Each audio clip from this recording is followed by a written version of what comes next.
American president Donald Trump ने दुनिया को डराने वाला संदेश दिया है। उन्होंने अपने रक्षा विभाग पेंटागन को साफ साफ तौर पर यह आदेश दिया है कि अमेरिका एक बार फिर से न्यूक्लियर टेस्ट शुरू करने वाला है। यानी लगभग 30 वर्ष के बाद पूरी दुनिया में न्यूक्लियर टेस्ट का दौर एक बार फिर से शुरू हो जाएगा। डोनाल्ड ट्रंप ने एक अजीब सा ट्वीट भी किया है।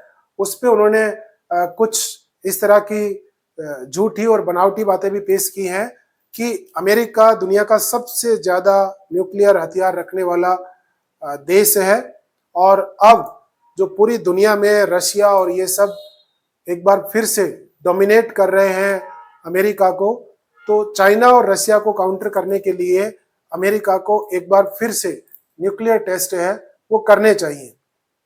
ट्वीट में उन्होंने आगे लिखा है कि जब वो पहले टर्म में प्रेसिडेंट थे उस समय उन्होंने इस प्रोग्राम को एक बार रेनोवेट किया था। हालांकि बोलते हैं कि मैं ये करना नहीं चाह रहा था, ये दुनिया को मारने वाला, नष्ट करने वाला प्रोग्राम था, लेकिन फिर भी चाइना और रशिया के इस तरह के डोमिनेशन को देखते हुए हमें ये करना पड़ा। ये सब बनावटी बातें करके वो दुनिया को एक झूठा चूर्ण है वो बेच रहे हैं और अपना जो न्यूक्लियर प्रोग्राम है वो सब शुरू करना चाह रहे हैं। हालांकि उन्होंने ट्वीट में कुछ गलत जानकारियां दी है कि दुनिया के सबसे ज्यादा परमाणु हथियार है वो अमेरिका के पास है, 4000 से ऊपर रशिया के पास है, फिर अमेरिका के पास है, फिर चाइना के पास है। तो ये कहना कि अमेरिका सबसे ज्यादा परमाणु हथियार रखने वाला देश है, ये झूठ है। वो अपने नागरिकों को इस तरह का चूर्ण बेचते रहते हैं।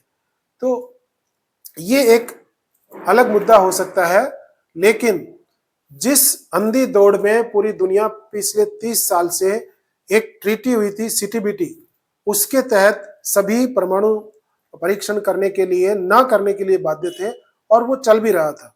लेकिन अचानक से अमेरिकी राष्ट्रपति डोनाल्ड ट्रंप इस बात को लेकर के पूरी दुनिया को बताते हैं कि अब हम पुनः परमाणु परीक्षण करेंगे। तो ये तो अंधी दौड़ जो दुनिया को रोके रखती है इंसानियत को मारने की, उसको फिर से बढ़ाने की प्रक्रिया होगी।